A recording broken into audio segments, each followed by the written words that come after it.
gumawa kami ng skateboard na ganito kalaki.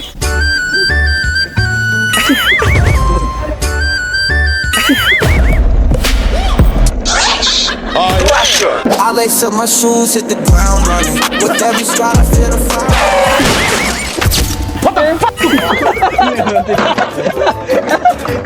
Ito ang tunay nga scream.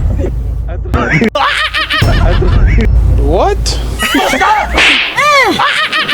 Ito ang pinakamagandang skateboard na ginawa namin. Ako ang pinakaunang Pilipino na gumawa ng ganito kalaking skateboard dito sa Pilipinas.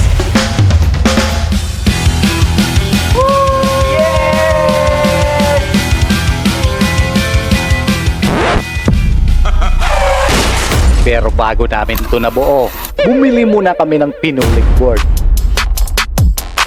Kailangan natin ng meters o metros sa pagkuha ng sukat bago natin ito ikat.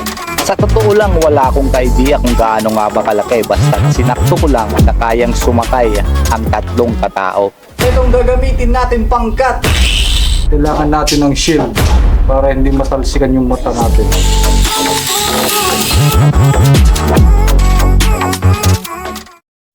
Sa mga nagtatanong kung bakit ito ang aming ginamit, Dahil ito lang ang mayroong kami. Kailangan muna namin itong pakinisin. 3 days din namin itong trinabaho at nag-isip kung anong magandang mga idea paano namin ito mabubuo. Sa laki ng skateboard na to ay nag-additional kami ng frame para makasigurado tayo na maging matibay at hindi bumigay.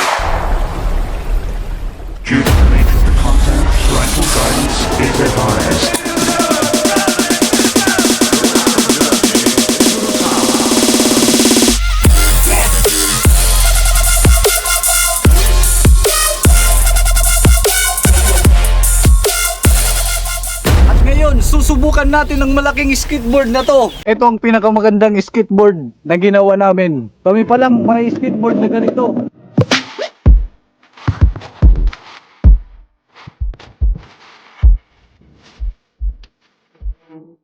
Tunay nga scream. What?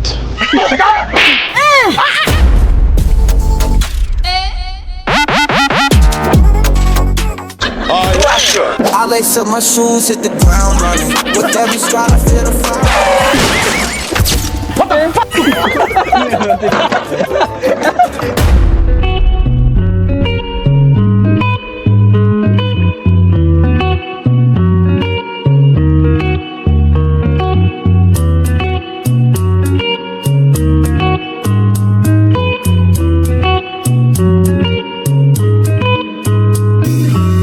Remember the days we were young, wild and free, basic getting sprung on.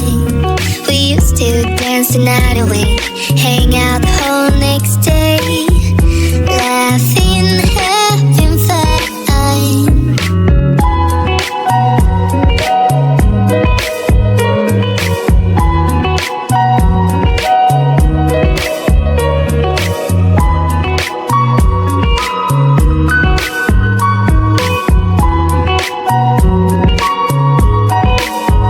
Summer love, you have no idea what you did to me.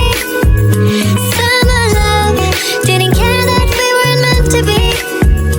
You were mine, I was yours. Take me back once more.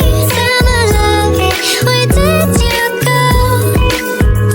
Summer love, you have no idea what you did to me. Summer love, didn't care that we weren't meant to be. You were mine, I was yours. Take me back once more. Ito ang extreme na puro pababa. Kailangan muna namin itong pag-aralan kung paano kontrolin bago namin to isabak sa naisipan naming challenge.